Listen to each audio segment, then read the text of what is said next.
All right, now that we are sharing in all the groups, let's kick this thing off. Welcome, everybody. This is Late Night Crypto Talk. Bitcoin Brandon from Los Angeles, California. Go ahead and type in the chat box where you're listening in from. As a disclaimer, I am not a licensed financial advisor to be giving financial advice. I read the news, give my opinion, share a suggestion, and it is up to you to make an informed decision on which direction you want to move into. Now, normally, this is titled Crypto Talk, but I'm going to go back to who I was before I was Bitcoin Brandon. And who I was before Bitcoin Brandon, I was the mindset business coach. I have written a book about that. I have thousands of videos over the years on YouTube about personal development, self-improvement, and things like that before I ever got into crypto. And all I did was I think I will say a huge part of my success in crypto is what I learned those years before in the personal development and self-improvement side, because it allowed me to be able to use those skills and maneuver in a brand new field. And one of the things I always say, once you learn a certain set of skills that's priceless, it can never be taken from you, and you will succeed in every field and everything that you do. And that was the case for me personally. And so I started the other night, we did a crypto talk, late night crypto talk. What was the topic that night? Oh, $1,000. How $1,000 could change your life. And I asked the audience if you guys like, before you go to bed, if I do a quick short broadcast, that could be positive, and whether it's crypto, personal development, as we wind down the evening. And I think it's also helpful for me and therapeutic for me as I end the day to just relax, chill, share some knowledge with everybody, some free content, and you take with it as you will. So tonight's topic was actually given by the connectress, Marnita Casa. And that topic is, what is the poor mindset? How do you recognize it, and can you change it? Is it possible to change the poor mindset? Now, this is a topic that I have studied deeply. I have multiple videos on YouTube from years ago on this topic. I haven't made one maybe since 2019. So I'm 3 years behind on this topic. And at first, I was going to go back and listen to my old videos to get an idea of what I might want to say tonight. But then I stopped myself and said, no. I've got 3 more years since I did this before, experience. Let me just speak on where my mind is at today. Then I'll go back and compare what I said back then. I think one of my videos has the most views, over 1 million views on this video, and I didn't even upload it. Somebody else uploaded my video. So this is a topic that's near and dear to me, because I always wanted to study, the haves, the have-nots, why certain people succeed and why others do not. Why is there, generation after generation after generation, people are always stuck in the same position, even if we live in the greatest nation in the world as far as opportunity is concerned. And how do you break that? And I used my dad as a case study, because my dad grew up in Compton, California, and he was in the poorest part of Compton, California, growing up. My grandfather was a very hard worker. Was in the military. Was a radio station or radio. What do you call that? Radio signal relay guy for the West Coast, from San Diego to San Francisco. So in his day and age, you got to go back to right after when Pearl Harbor happened, and the fears of an invasion by the Japanese to the West Coast of California. So a whole lot of radio and relay stations were set up and monitoring. That's what my grandpa did. But he provided for his family. All 3 of his children have college degrees. My dad and his 2 sisters. They never had a lot of money, but he instilled in them something And that's one of those things. I might write a book on this. One of those things, like it doesn't matter where you come from, it matters where you're going to be. And my grandpa had a saying that I only partly agree with today, but it's a noble saying. And he used to always say, I don't care if you are a street sweeper or an elevator operator. Think about that. An elevator operator, because back in old days, if you had a certain skin color, there's only a couple of jobs that you can get. Service jobs, street sweeper, train conductor, elevator operator, um, gardener, or housekeeper. If you're a minority in America, opportunity was limited because the system was set up that way. So he would say, I don't care if you're a street sweeper or a janitor or an elevator operator, you be the best that you can be. You always work hard. Be a hard worker. That's all that matters. Your worth is not going to be dictated on somebody giving you something. It's going to be based on how hard you work. That's what my grandpa used to say. I remember that, growing up. However, I've learned that the hardest working people in America are also the brokest. It's not about working hard. It's about working smart and being in an industry that is able to generate wealth. That was a saying not so much for my grandfather, because minorities were not allowed to be in any industry that was generating wealth. Okay, I'm not talking about being an entertainer during those days. I'm talking about, starting a career. There were blockades in place. Those blockades are no longer here. The civil rights movement removed the blockades, and slowly, and it's still a long way to go. But the opportunities and doors have been opened for everybody. This is one of the reasons why I love cryptocurrency.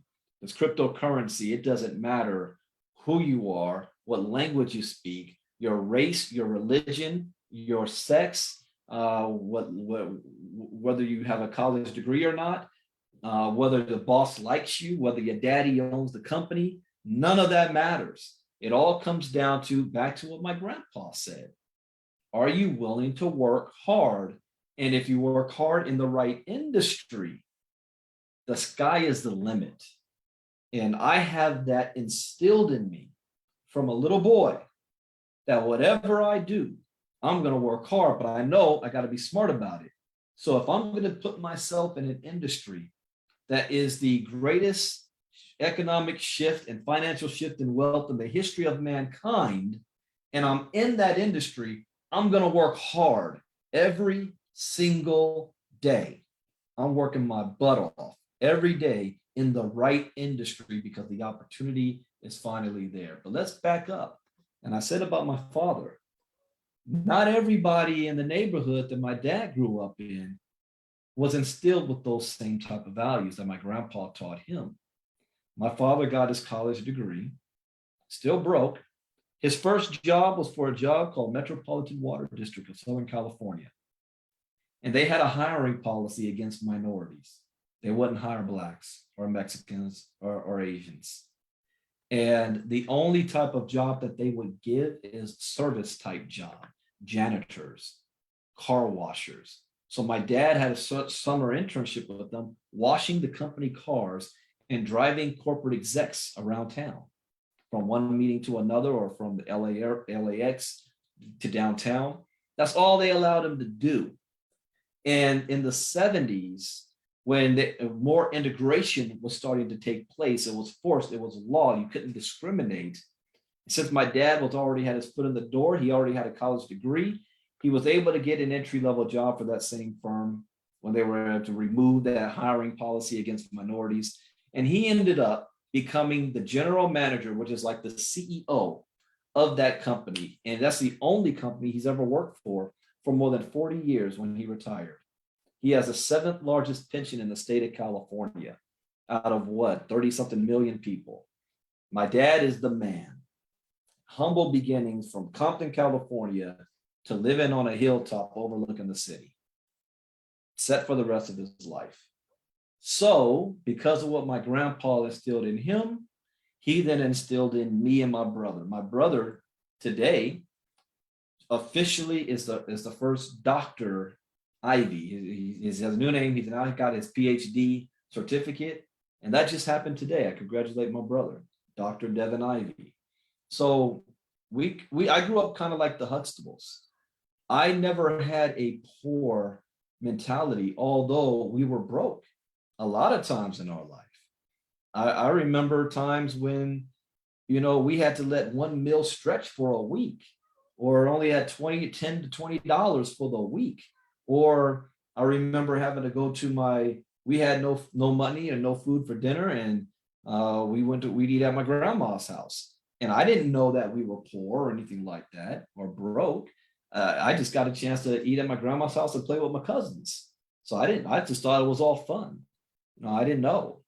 Times where me and my brother would stay weeks at my grandma's house because my parents were working all the freaking time trying to make ends meet, and we were broke as a joke. But we were never poor. See, there's a difference between being broke and being poor. Poor is internal. Poor is a mindset. Poor is what's taught. It's generational, where one generation to the next generation, to the next generation, to the next generation, regardless of opportunity. Poor is always pointing the finger at somebody else. Poor is always looking for a handout or for someone else to take care of you, whether it's the government, it's the church, it's the community, it's baby daddy, it's baby mama, it's mom, it's somebody to take care of me. Passed down from generation to generation.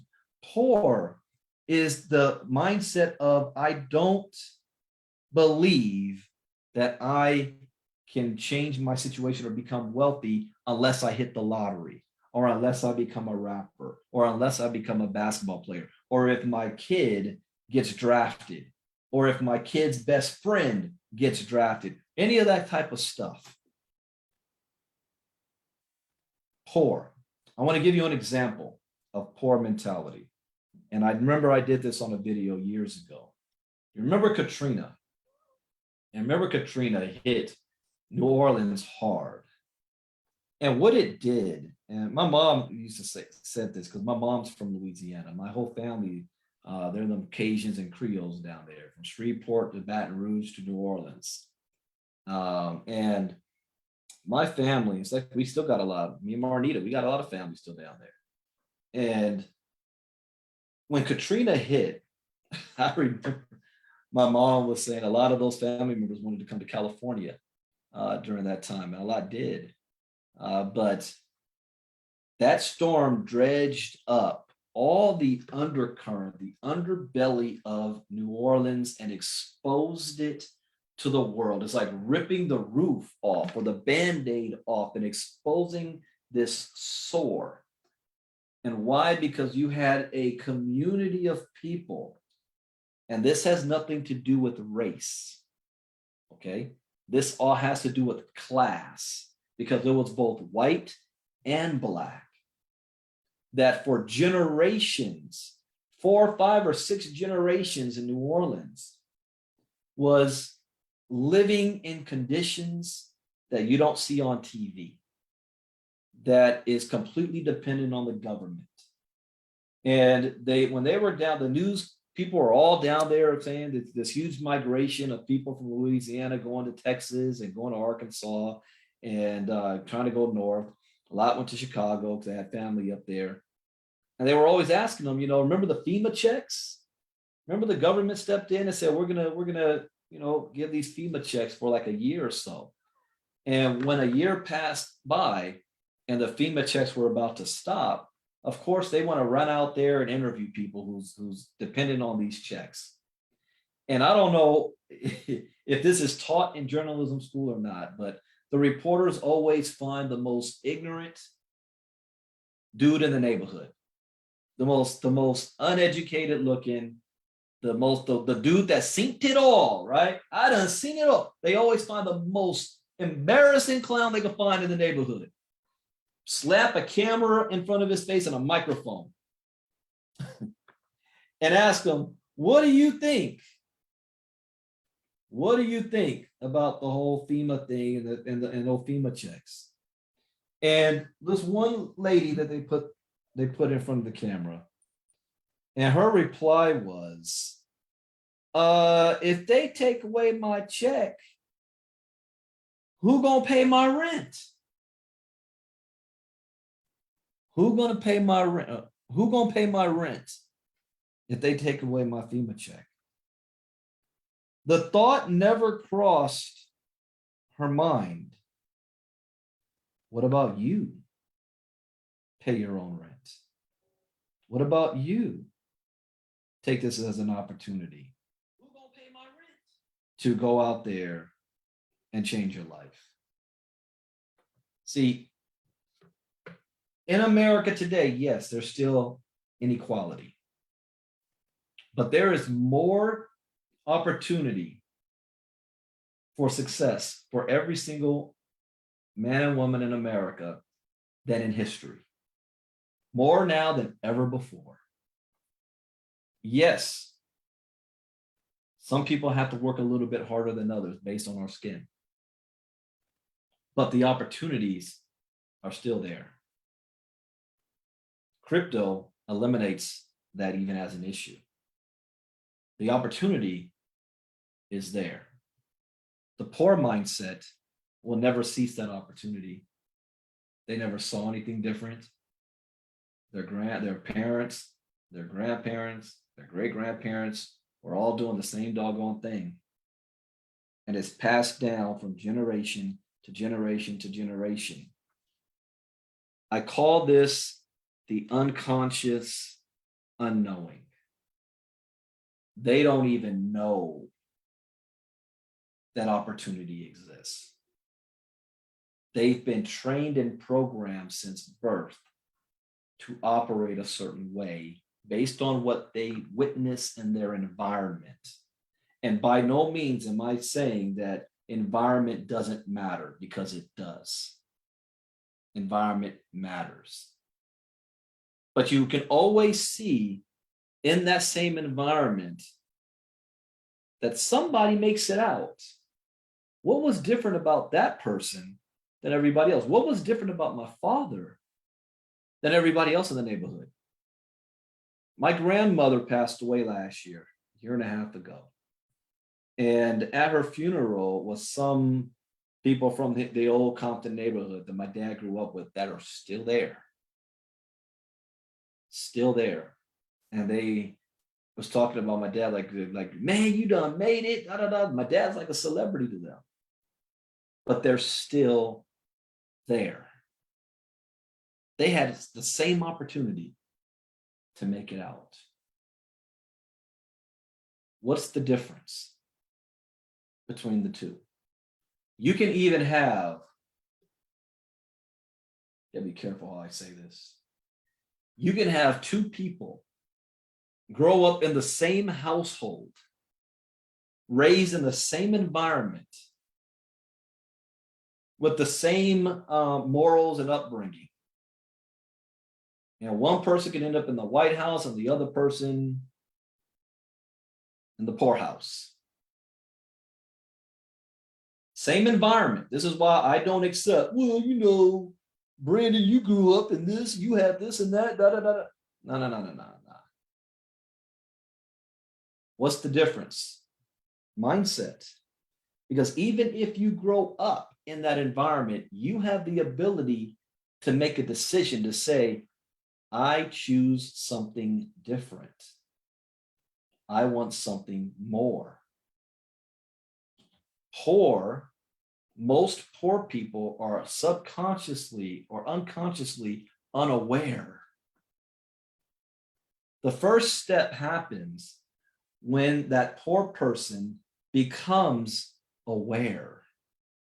They become aware that they've had and grew up with a poor mentality. It's in the language. Have you ever heard that Money don't grow on trees. That's a poor mentality. We don't talk about money in our house. That's a poor mentality. Why are you asking for something you know we can't afford? We can't afford that, so don't even be looking. That's a poor mentality. And it goes deeper as far as if you really understand the laws of the universe. Because when you vibrate at a certain frequency in your brain, it doesn't understand negatives. There's no such thing as negative or positive. It's the feeling at the moment. However you feel, based on what you're feeding your brain, is what you attract to you and your life and everything around you. Your current bank account right now is based on where your vibration level personally is. So that first step is when you are consciously aware that you're poor. And that's when you have to make the decision. And you decide, dang, now I'm consciously, and a lot of times this happens when that poor person is exposed to something different. When they're shown there's something different. This is why I follow in my later years Jim Rohn and his teachings and what he says about people that go on this journey to better themselves, and they're reading books and they're looking at other people and other people's success. And you can come to this conclusion. You can say, we now have enough evidence and experience to conclude that it is possible and probable to live an extraordinary life. A poor person doesn't even realize that's even possible. They think it's what they see on TV is fantasy. It's just TV. Because they don't see it in their neighborhood. They don't see it in their family. They don't see it in their church. They've never traveled before. So they're not even aware that it's possible. And if somebody that they know did do it to them, they got lucky. Man, how'd you get so lucky, man? Man, you always lucky, dude. And their mind had nothing to do with hard work. It had nothing to do with mindset change. It had to do with, they must have got lucky. Somebody must have hooked them. Man, who hooked you up? Can they hook me up too? The language that we use and that we speak and that our children hear over and over and over again is what's passed down from generation to generation to generation. Broke, on the other hand, is temporary. It's temporary. You're just broke today doesn't mean you're going to be broke tomorrow. There is not one single self-made millionaire or billionaire, and listen what the word I said, self-made millionaire or billionaire today that at one point in their life wasn't broke. Every single one of them were at one point. They weren't poor. They had no money in the bank. You don't get the two confused. Man, your bank account says $25. Yeah, I'm broke. Man, your bank account has said $25 for the last, your entire life. Oh, I'm poor. That situation is never changing. It's going to still be $25 5 years from now. You're just broke. Broke is a temporary solution that can change at any given time based on what you do today and what you're working towards. I'm a broke college student, but I'm going through college to get my to get my degree. I'm a broke waitress, but I'm writing a screenplay, or I'm working on my doctorate, or I'm doing this or that to better myself. You're just broke. That's temporary. I've been broke over and over and over and over and over and over again. But once you learn a certain skill set, I know now anytime that I'm broke, I'm 60 days away from $10,000 a month. If I put my head down and go to work and focus on something different, 60 days away, back to $10,000 a month and more at any given time, in any 60 days. That happens. When I share my story of I only started with $30 in the crypto space and I flipped it to six figures. And people will say, oh, well, Brandon, that's easy, man. You have a following, you have a whole lot of people. You know what I had to do to get to that level? I went through 10 years of being broke to get to that level. But the reason why I only had $30 is because I was working on a deal all summer of 2017 that at the completion of that deal would have netted me about $500,000. And my plan was to take that $500,000 and invest into crypto with the new knowledge that I had, because I spent 6 months learning about crypto and I just retired from network marketing. So network marketing walked me off my job when I turned 36 years old. I got burnt out in network marketing by the time I turned 40. It was my 40th birthday. I retired, or 41. 41. That's right before I came into crypto. But before I came into crypto, I had this real estate deal going on. 99% it was done. And whenever you're 99% there, guess what? You're halfway through there. Until it's 100%, it ain't 100%. And overnight, all of my plans with that $500,000 of what I was going to do in crypto, and I thought I was going to be big time baller, gone overnight. I had to borrow money to pay my rent, and I only had $30 to put into crypto, but I had the skills. I put my head down and I went to work. 3.5 months later, back on top. Less than 90 days. That was being broke, not poor. Not who gonna pay my bills? It's so-and-so's fault. It's so-and-so's fault. I'm never doing that again because so-and-so screwed me. I give up. Well, give up to do what? Go back to a 9-to-5 job? That's poor mentality. So here's the next question. So now that you know the difference between what's poor and broke, a poor mindset and a broke mindset. Poor mindset ain't ever changing. They live in that insanity world of wish and hope and luck and dreams, of always doing the same thing over and over and over and over and over again and expecting a different result, but never thinking about having to change themselves. That's poor mentality. So how do we get to having a unpoor mentality and you're just at broke level? How do we make that shift, especially if that's all we've seen growing up? That's all we've seen in our life. That's all we've seen from examples around us, from our elders, our aunts and uncles and cousins and neighbors. I'm going to give you a couple of things to change this, because first you have to be aware that this is where you're at in life and you have to admit it. Then you have to make a decision that I'm sick and tired of being sick and tired and I want to change. Nothing can happen until you reach that point.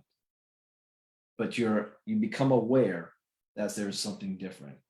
You've got to increase your perception of reality. Here's one thing to start doing: reading books. Reading books. How do you change your mentality? I didn't say watching TV. Reading books. Books written by other successful people. Because when you do that, you are looking at the world through the author's eyes.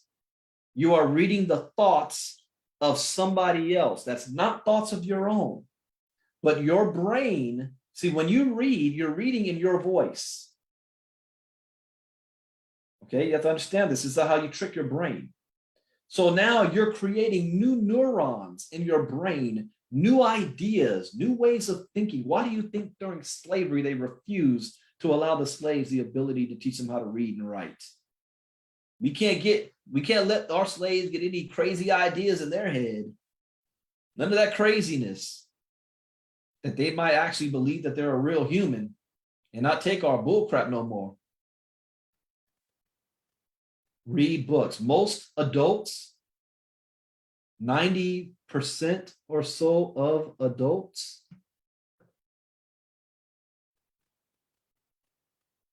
hold on.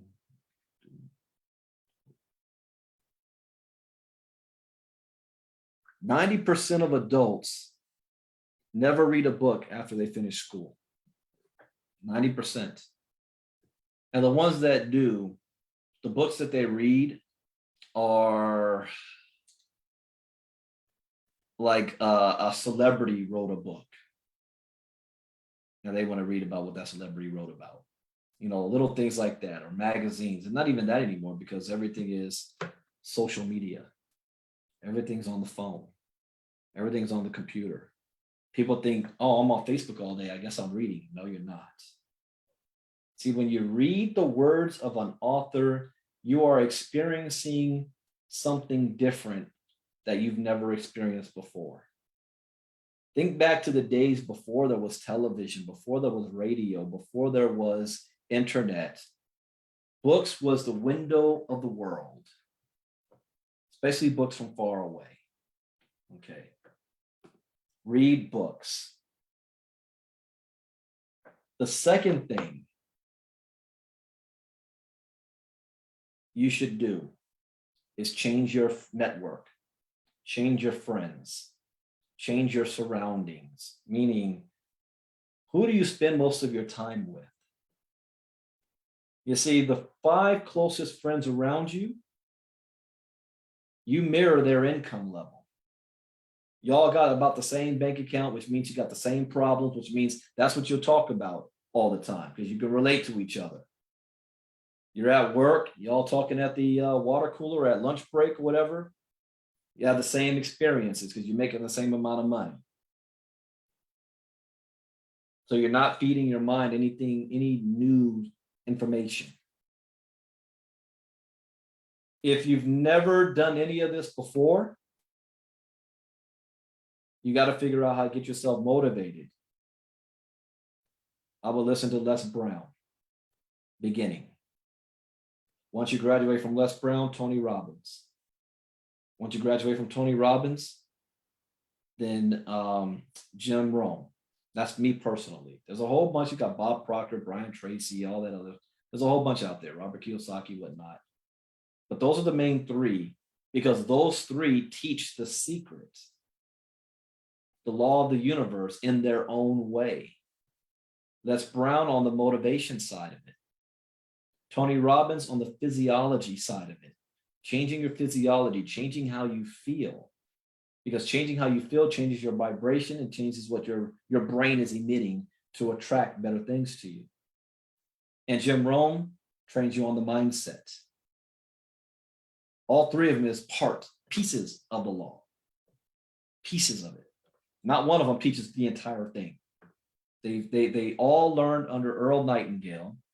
If you haven't done so, listen to an audio series called The Strangest Secret. Let me see if I can pull this YouTube video up of it. YouTube.com. Let's go. The Strangest Secret by Earl Nightingale.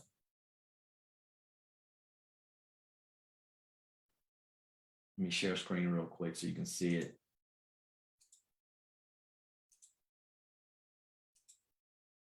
This right here. The Strangest Secret. Now, when you look at today's motivational speakers, Bob Proctor, Tony Robbins, Jim Rohn, Les Brown, Zig Ziglar, they all trained under the Nightingale School. But guess who he trained under?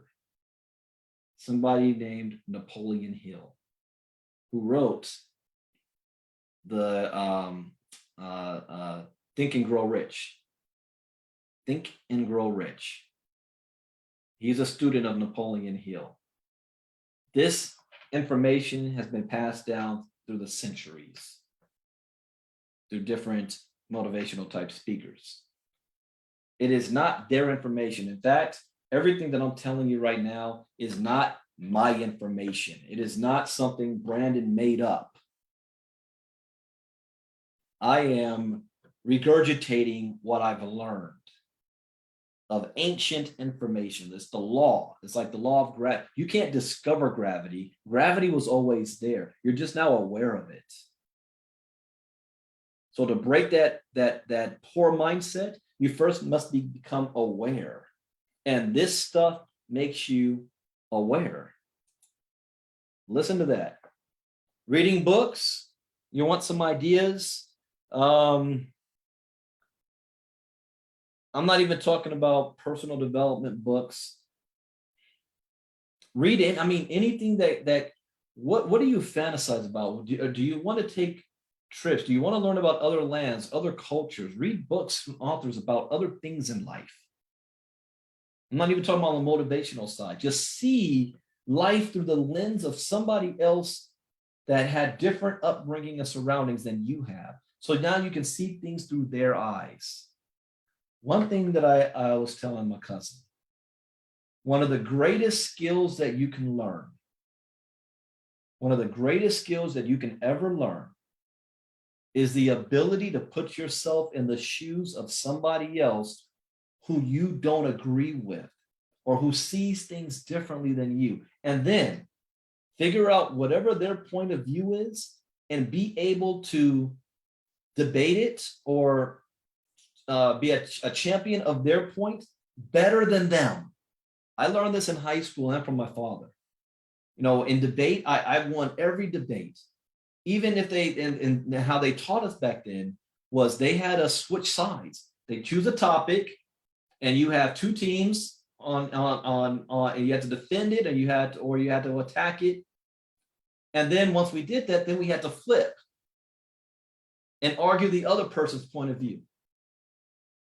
That's something I mastered. I mastered that. So I can see what somebody else sees and why they see and think the way they do. And I can empathize with that, even if I don't agree with it. I learned to listen more than talk. That's one of the most golden skills to have because most people can't do that. Most people believe the world revolves around them and what they believe and think is the only thing that's right and everything else is wrong. And they never have an open mind to hear anything else because if it's different than what they think and believe, they completely dismiss it. That's a poor mentality. You got to be able to open yourself up to not accepting some other idea that's different from yours, but at least knowing it exists and why. That arms you. That's a skill you want to learn. And you learn this by reading books because you'll be exposed to things that you were never exposed to before. The second thing that I would suggest, besides you need to hang around with new people, like, you know what Henry Ford said? He was under attack from the federal government because he had a monopoly on the car game, richest man in the world at the time. And they wanted to prove that he wasn't very smart. They wanted to make him look stupid in court. And so they were asking him questions that they knew he couldn't answer. And they were mocking him in the process, saying, why should you deserve to be this rich? You don't know this, you don't know that, blah, blah, blah, blah, blah. You know what he said? I don't need to learn that. I'll just hire people who know it to work for me. That shut the lawyers up.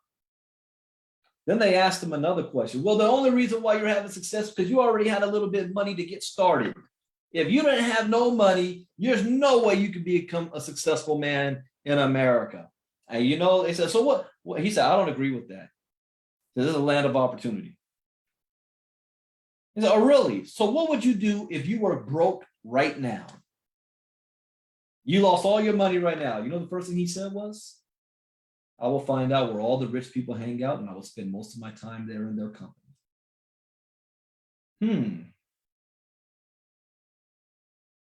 Have you ever changed your circle? This could be sensitive. See, as we grow, people come into your life sometimes for a moment, a season, a decade, or a lifetime. And if they leave at any given time, that's okay. But what happens is, as time goes, you grow. And sometimes as you grow, the people around you are not growing. They're not growing with you.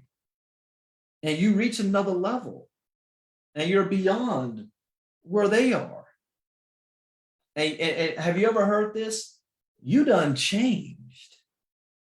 Yes, I have. Thank you. I have changed. For me to become better, I cannot be the same person that I was before.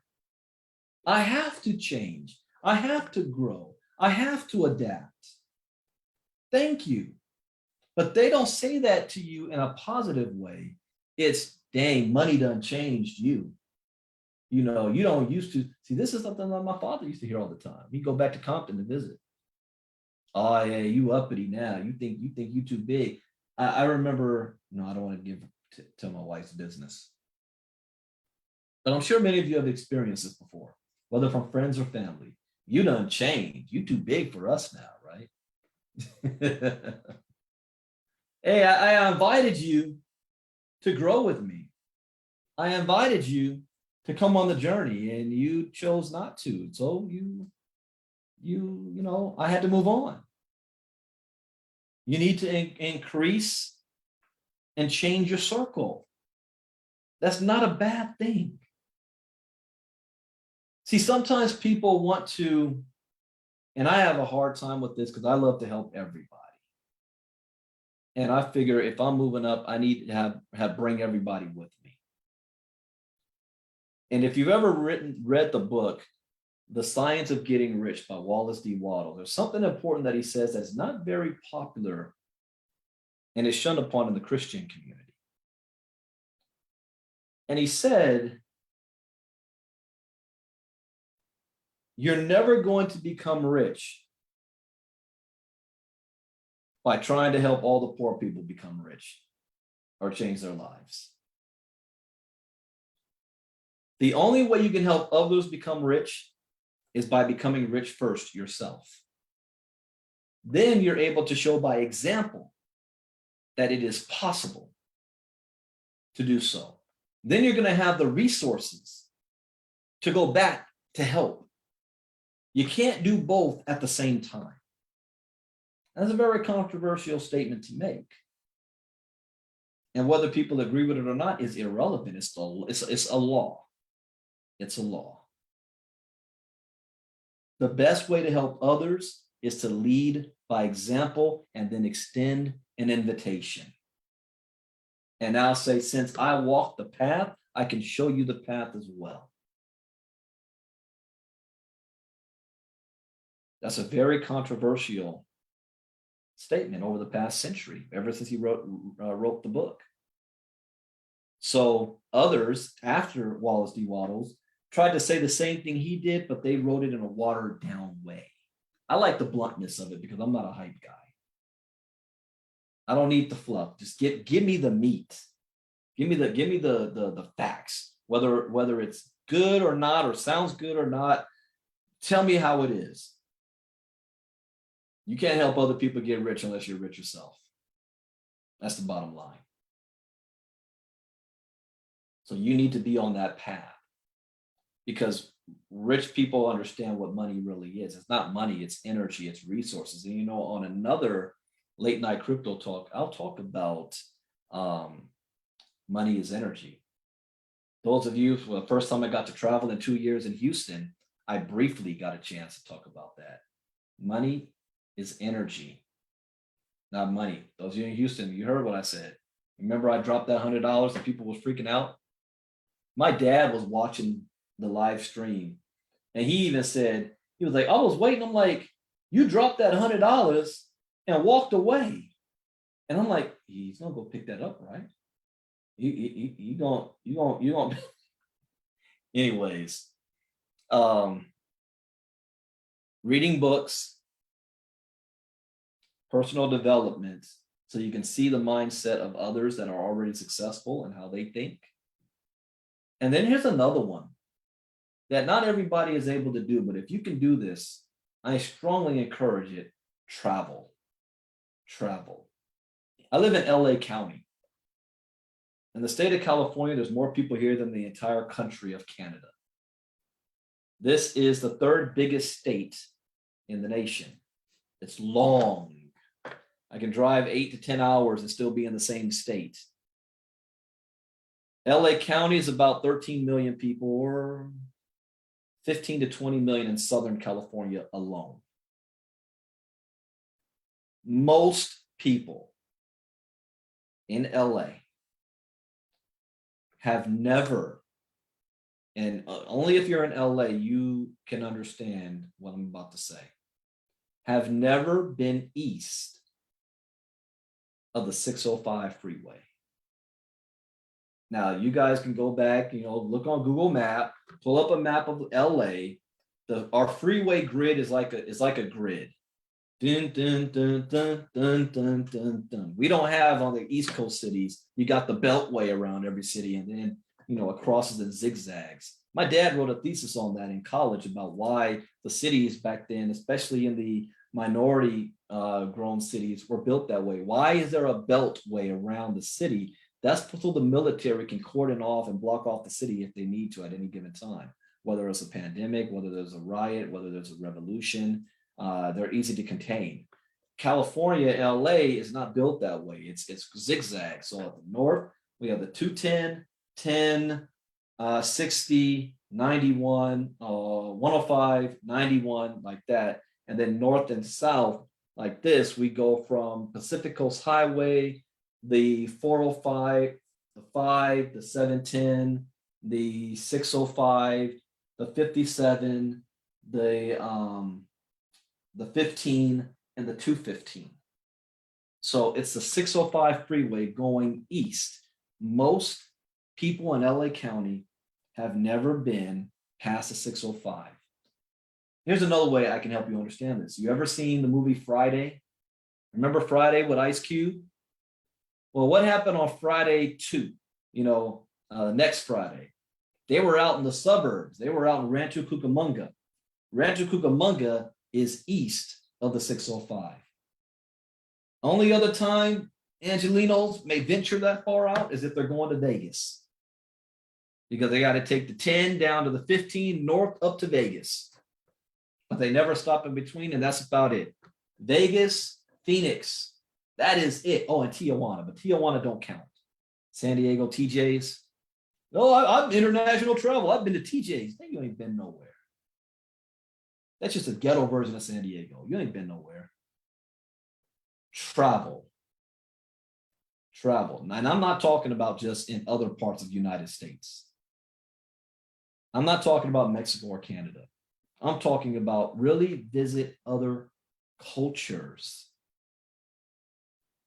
When I started to travel, I thought that the city I would hate the most would be London. I remember my wife, we got to go to London. I was it's going to be boring. I want to go to somewhere that's exciting, whatever. Was London. And I thought one of the best places that I would probably go to have a lot of fun was Jamaica. I was really looking forward to that.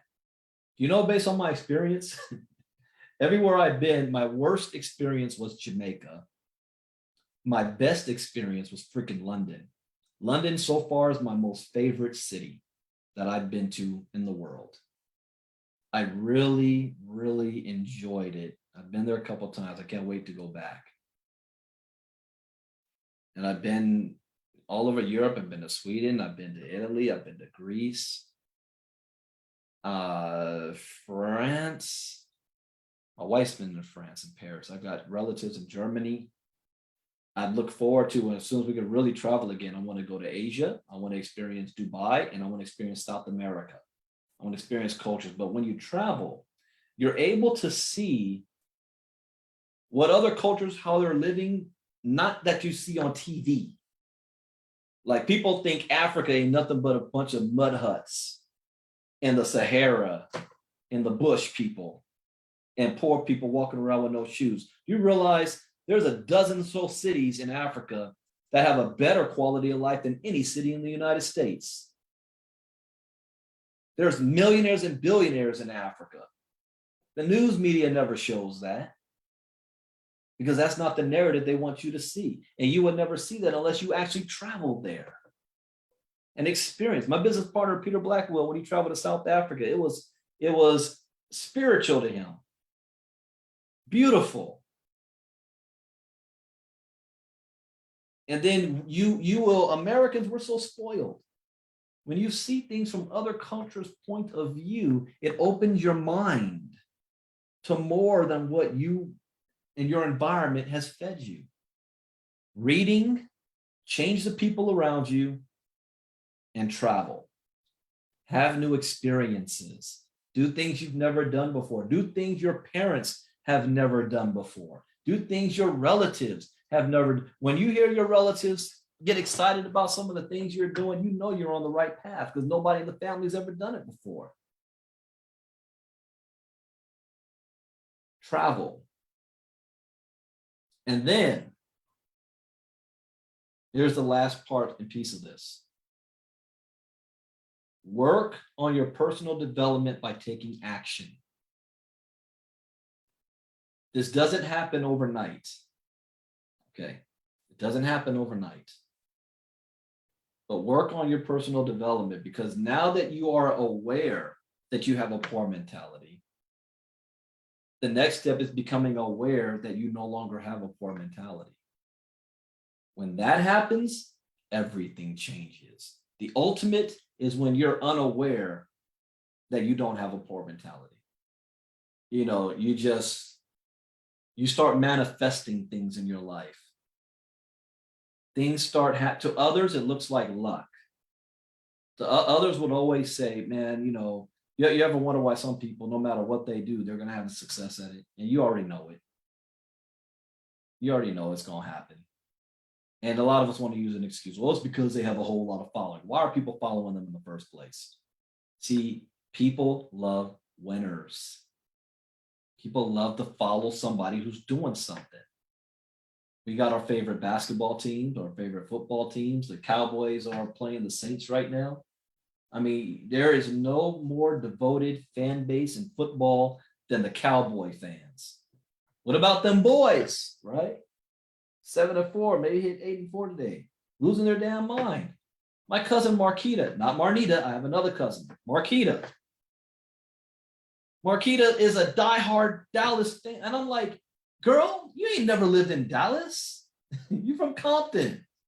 We grew up with the Raiders and the Rams. I can see if you was like Las Vegas Raiders, and at least the Rams now, the Rams are back in LA. Maybe even the Chargers. See, the thing about LA though, we still don't consider the Chargers an LA team. We see Chargers still in San Diego. But Dallas Cowboys, why? Because the Cowboys have created a community. They've created this community of people, this culture that they're like America's football team, like the Yankees, the Bulls of the 90s. I was more of a Bulls fan than I was a Lakers fan in the 90s. My dad tossed me out of the house when the Lakers versus the Bulls in the championship. 1990. And I'm running around with a Jordan shirt on. Community.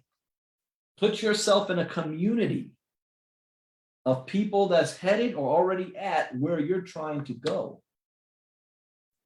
And their success and their enthusiasm and their mindset will start to rub off on you because their conversations are different. Have you ever, if you can be a fly on the wall, if you can listen to conversations that wealthy people have.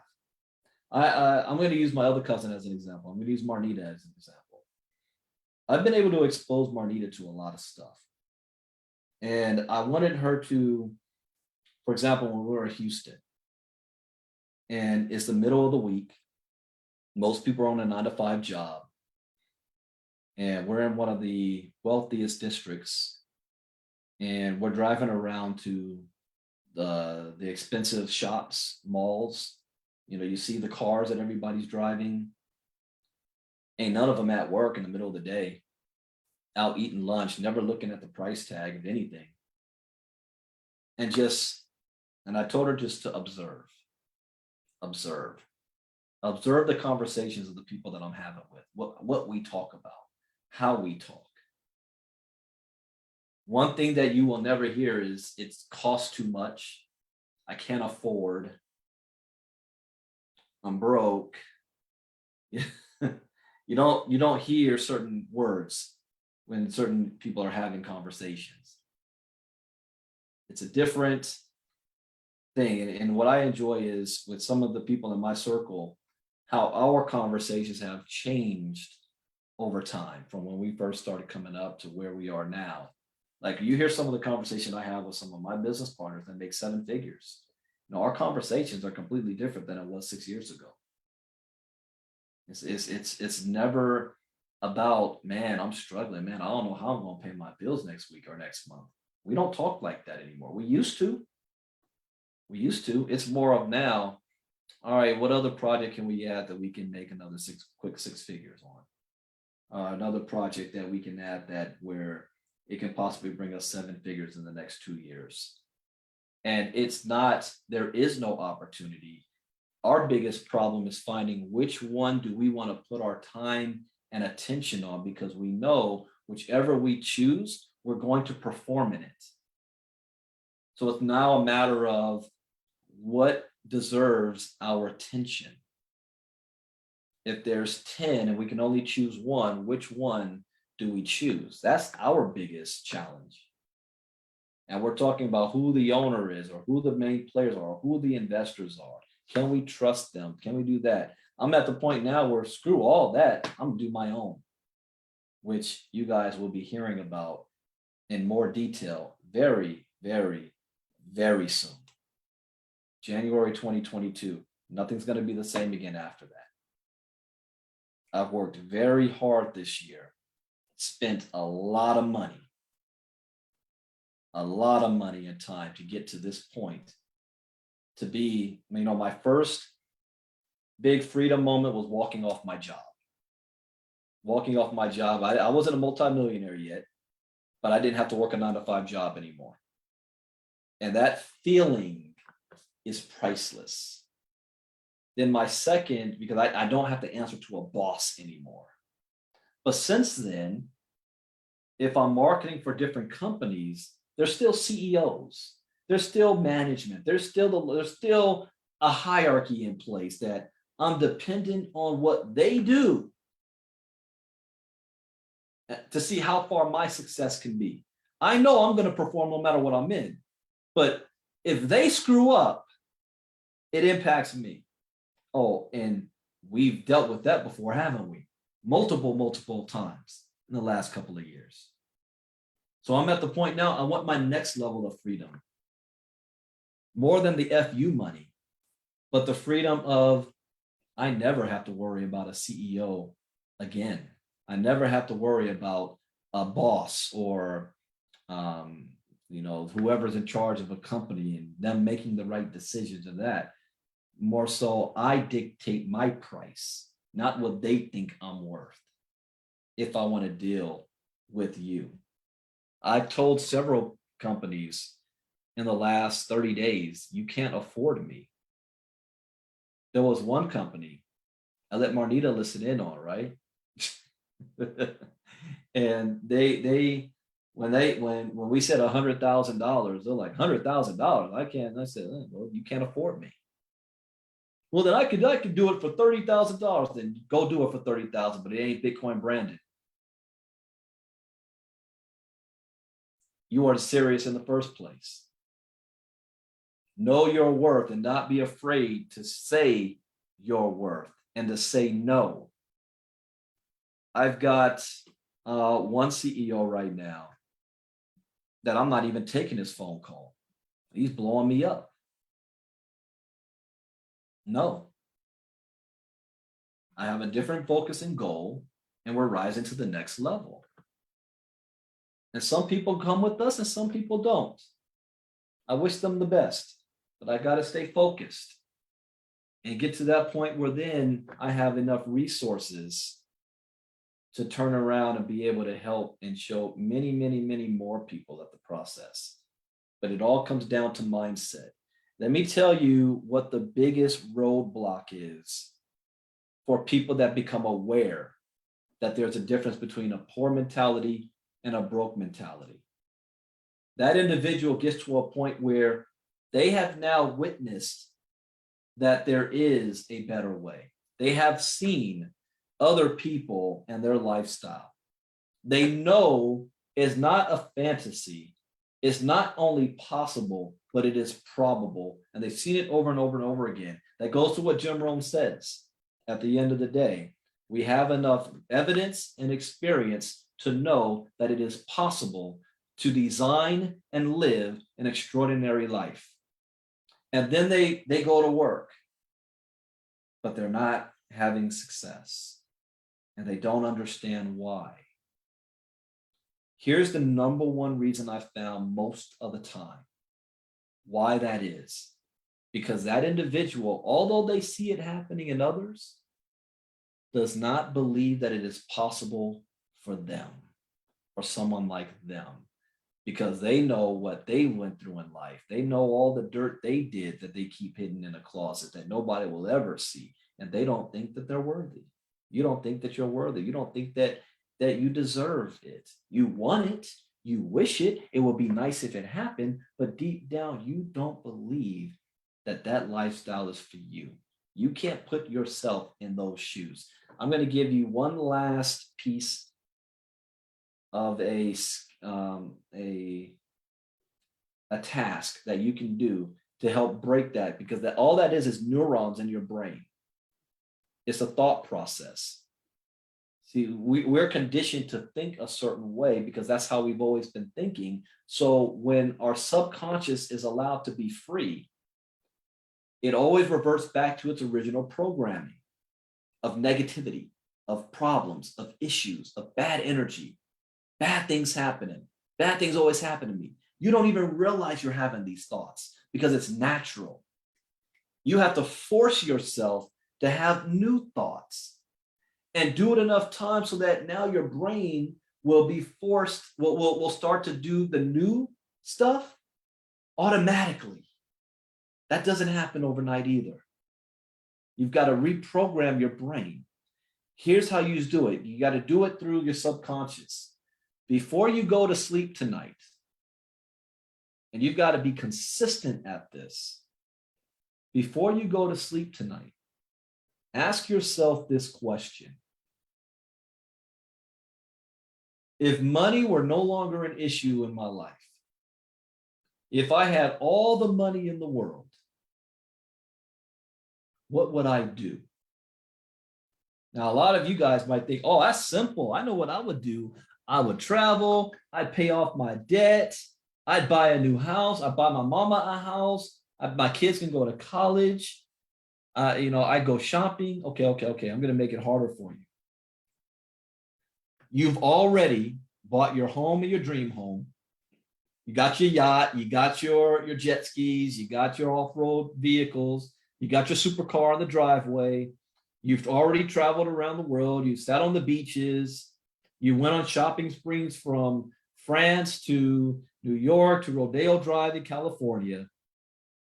You spent money on everything you could possibly think that you've ever wanted, and you wake up a year and a half later at 11 a.m. on a Monday morning while everybody's at work ready to go to lunch. You're just opening your eyes, and you have more money in your bank account at this point than all the money you've already spent. And you're trying to decide, what am I going to do today? There's nothing else that I can actually buy.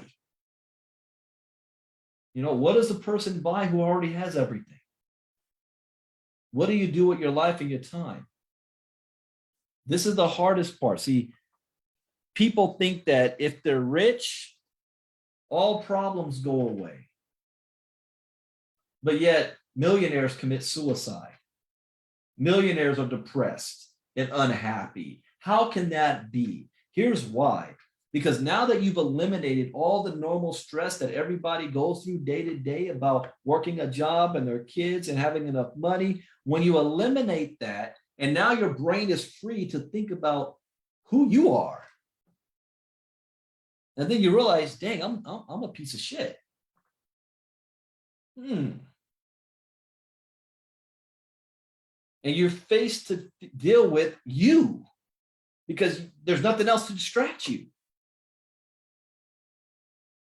Millionaires and billionaires have a whole nother level of problems that money can't solve. Money can't solve those. Broke people never have the time to even deal with those issues because they're trying to survive and live day to day. So you have to decide, what would you do? So here's how you can figure this out. What are you passionate about? What are you passionate about? What would you do if money was not an issue, if you didn't have to work for it? What do you enjoy? If you had all the time of the world to do it, what would you enjoy doing? That it's got to be something that's going to make you happy, make you feel good. And then you focus on that key. See, this is difficult for most adults because we're told not to dream anymore. As kids, we dream all day long. But when we become adults, we have to deal with reality, right? Reality hits us in the face. We ain't got time to dream. Stop dreaming. Stop dreaming, boy. You got bills to pay. Get your head out of the clouds. This is reality. Dream. What makes you feel good? And then ask yourself, if you're already doing it, how does it make you feel? How does it make you feel? Feel good, right? If it doesn't make you feel good, then that's not it. How does it make you feel? If it makes you feel good, hold that feeling. And I want you to pretend like you're already there, that you already have it, and go to sleep. With that being the last thought, that feeling, because this should change your physiology, it should change how you feel at the moment, and your brain is now vibrating at that frequency. Now, when you start doing this for the first time, you will lose that feeling quickly. Some of you will lose that feeling before you close your eyes because you think back to reality. So you think about how that makes you feel. And then in the morning, when you wake up, do it again. When you go on your lunch break at work, do it again. Do it at least 3 times a day, consistently. What this is doing, it is breaking up your normal routine and thought process that you do every single day on autopilot without even thinking about it, because those thought processes are not helping you right now. You got to break that sucker up and be having new thoughts, desires in your head, and you're feeling good throughout the day, even if it's only for 5 minutes. The only time adults do this right now, naturally, is when the lottery is like over 100 million and you go to the lotto, you're on your job, you buy a lotto ticket, and on your way home, you start thinking about, man, if I win the lottery, I quit my job, I buy my new truck, and that stuff makes you feel good, right? But then reality hits, and that becomes a fantasy. And now anytime you have any brief thoughts of that, you're already vibrating that will never happen. It's a fantasy, and you end up hurting yourself. It's the same thing about money. People who think about money the most are broke people, or poor people think about money the most. Lack of it. So anytime they think of money, they feel bad. The brain doesn't understand negativity. It only understands how you feel. So if you feel bad every time you think about money, guess what you're going to attract to you? Things that help you feel bad. The brain's is only doing what you're telling it to do. But if you're able to flip that where you're feeling good about the money, and it's not the money, it's what it can do for you, the resources it can provide. Your brain starts to vibrate at that like a magnet. It starts to attract more things to keep you feeling a certain way. And you tell your brain how you want to feel, not the other way around. You have that power, and that comes with the mindset. I'll go more deep into this when I do The Secret. I do it once a year. I'm scratching the surface right now because I want to save that at the end of this month. I only do that talk once a year. You can look at my old ones on YouTube. The Secret.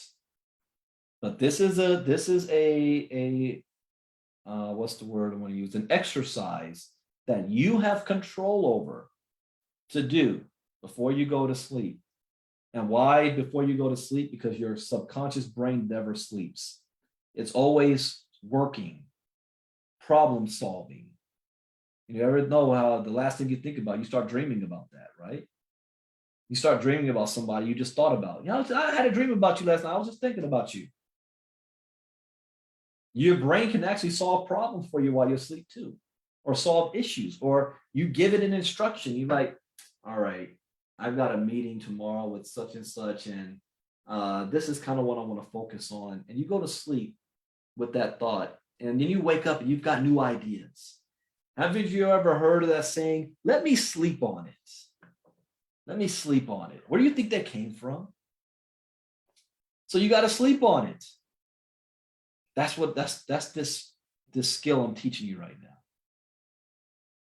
And when you first do it, a lot of you is going to do it tonight. And then you're not going to do it in the morning. You're going to forget about it. Oh, wow, the phone's going to die. Like this one. You're going to forget about it. You'll come back to it. You might do it once or twice a week, but it's your ability to do it on a consistent level, even when you're not seeing any results. Even when you're not seeing results, you keep watering that seed over and over. You're still not seeing any results. You keep watering it over and over. Consistency. That was another skill set that I learned. One thing I know is you'll be very hard to outwork me, and I am the most consistent person. If I say I'm going to do something, I do it. Part of it is because I'm a Morehouse man. I'm a Morehouse man, and that's instilled in us. That's who we are. So if I say I'm going to do something, I do it. I've been doing iLearning Crypto Talks consistently since it began. It's very, very rare I've ever missed a day. I think that people who have listened to them will say, yeah, there's valuable information, but have you been on every single crypto talk I've done? No. When I was coming up, I never missed. If there was somebody teaching something in a field that I wanted to become an expert on, I learned this from a gentleman named Montreal Jackson. Find somebody who's doing what you want to do, figure out exactly what they do, and then do just a little bit more. So if it was reverse and I'm listening to somebody like me, I would never miss a time. Anytime he opens his mouth, I'm there. I'm listening. That's how you learn. You teach yourself to be consistent where you do it when you don't even feel like it. When you don't feel up to it. When you feel bad, you still do it anyway. When you're able to control your emotions and not let your emotions dictate your life. You put yourself ahead of everybody else because most people only move based on how they feel. That's it. And then they say, I don't care. You know, if it hurt you, if I let you down, oh, well, I'm only doing what I feel is best for me anyway. They don't have that discipline to be able to be consistent at anything. I learned that skill. When I don't feel like it, I do it anyway, consistently. You want to brand yourself? Oh, that's a whole nother topic. So I don't know how long I've been going. Oh, an hour, almost an hour and a half. This is longer than I wanted to. But this was the topic, and this is one of my most popular topics of my videos on YouTube that I have up there. You can go to, on YouTube, Poverty Mindset, Brandon Ivey. You'll see videos that pop up for over the years if you want to hear more on this. And I'm going to go back and listen to my old ones and see, have I grown since? I know I have. I've grown since I've made those videos, but I want to hear what I was talking about back then based on what I know now and compare How much have I grown since that? This morning, I watched a video I did on stage. Somebody recorded when I was in Birmingham, United Kingdom, at a convention. It's 18 minutes long, and I was listening to myself. And at that time, I knew nothing about crypto. It was 2015, a year before I got into crypto, and I was the mindset business coach at the time. And I was listening to myself. I'm like, dang, he's good. I like what he's saying. But I've grown so much more since then. And you always want to be growing. You never stop learning. You never stop learning. I am not a crypto guru. I'm always learning. I do my crypto talks every day consistently, whether there's one person on or 500 listening, because I'm not doing it for all of you. I'm actually doing it for me. You guys see the notes that I've been writing down every single day? Building my portfolio. What did we do? 2 months ago, we started to build my secondary portfolio, and I'm doing this public. I'm always private when it comes to my crypto and what I do for a reason. But for training purposes, I've been public on this because I've been doing it live on Crypto Talk. My secondary portfolio, I have no problem showing this because it's not my main one. So we've been everyday Crypto Talk. We've been finding new tokens, finding new coins. I have been buying them live in front of everybody. And we're now grown to, well, depending on, it was at 11,000 this morning. The market's shifting, it's changing. And we're adding to our portfolio to see, increasing our positions. And I said, I need to have 10 tokens over $1,000 each, the positions. We're doing that on my Crypto Talk Live. Just some of you guys made a lot of money. Do you make a conscious effort to say, you know what, I want to learn more, so I'm actually going to listen to the Crypto Talks? Or you only get on when it's convenient? That's a tough one right there. I get on when it's convenient, or I make a note to say, this is when he's on. I'm on and I got notes because I'm trying to change my life. And I'm not just talking about crypto, anything that you want in life. What are you willing to do? Are you putting in the work? Or are you still in wish mode? And I'll dabble in it. I'll try. I'll show up every now and then. You ain't gonna change your life like that. You showing up every now and then. That ain't gonna happen. I don't care what it is that you want to focus on. You need to be, I don't want you to take this word the bad way. You need to be obsessed. I think that might be the closest thing I could put it to. You need to be a madman or a woman obsessed in what it is that you want and what you're doing. That nobody can shake you from it. You're obsessed. You're hungry. You're sick and tired of being sick and tired. You're sick and tired of getting shit on. You're sick and tired of being let down. You're sick and tired of somebody else screwing you over. And you keep moving forward. You keep working. You don't point blame at nobody else. You take 100% responsibility. Keep moving forward. Keep moving forward. Keep moving forward. There are no days off. I may work from home. I don't have a 9-to-5 job, but I work 7 days a week. But since I love what I do, it doesn't seem like work to me. I enjoy it. I enjoy the process. Michael Jordan said the same thing. Tiger Woods said the same thing. Kobe Bryant always said it. He loved practice. He loved practice more than the game itself. Jordan said the same thing. He loved practice. If you don't love and appreciate the journey, you will never hit the destination. And all of that will start to change your mindset, and you won't have a poor mentality anymore because you're not willing to accept the status quo anymore.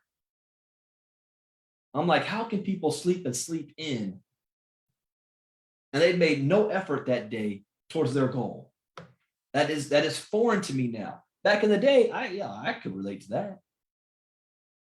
But successful people have a burning desire, they're passionate, and they're obsessed. You know, I'm not talking about have to be Steve Jobs crazy. You know, I'm just saying there's levels to this thing.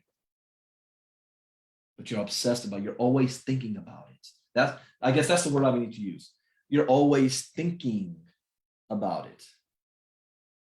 The work you're doing isn't as important as you're thinking about it, because you thinking about it creates, you start to manifest these things. It's not the work.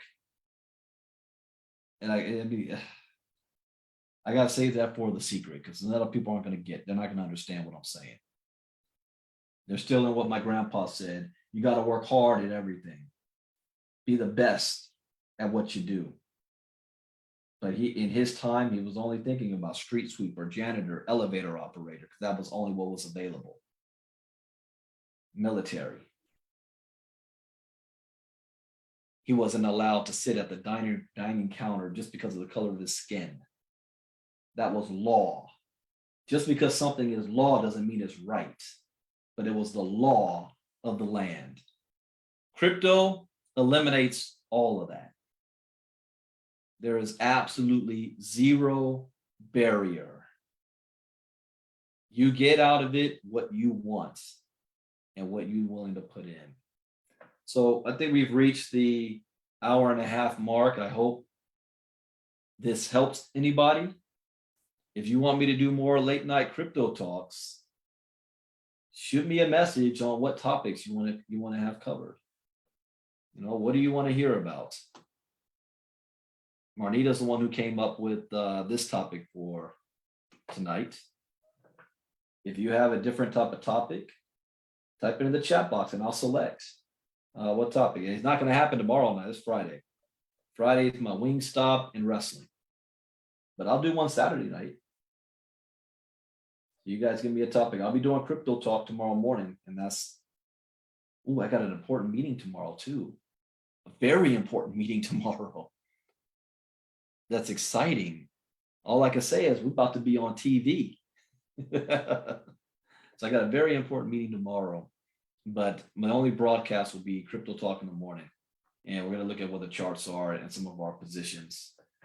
So with that, I hope this could help anybody out. If you came on late, you're more than welcome to go back and watch again from the beginning. I'm going to cut this out and put it up on YouTube as well, because it has been 3 years since I did this topic.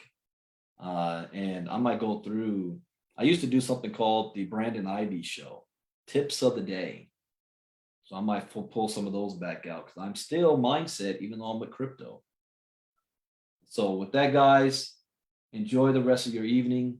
1 day left in the week, but make it so that every day is a Friday. Wouldn't you like that? Every day is a Friday. How about that? How about that feeling? That's another. Wake up tomorrow morning. You guys are going to be excited. Thank God it's Friday. Capture that feeling. What about Thursday? What about Tuesday and Wednesday? The worst day of the week for you is Sunday night, because, oh man, I got to wake up tomorrow morning and go to work. What if Sunday night you were still excited because you don't got to work on Monday? I only know the days of the week based on my kid's schedule. Oh, I got to take the boy to school. It must be Monday. My Monday's no different than Saturday or Sunday. So with that, take care, everybody. Hope you got some of these nuggets. Drop me, and if nobody drops me some, I probably won't do it. Drop me some topics you might want to hear about, and we'll cover it. Take care. Bitcoin Brandon out. Bye-bye.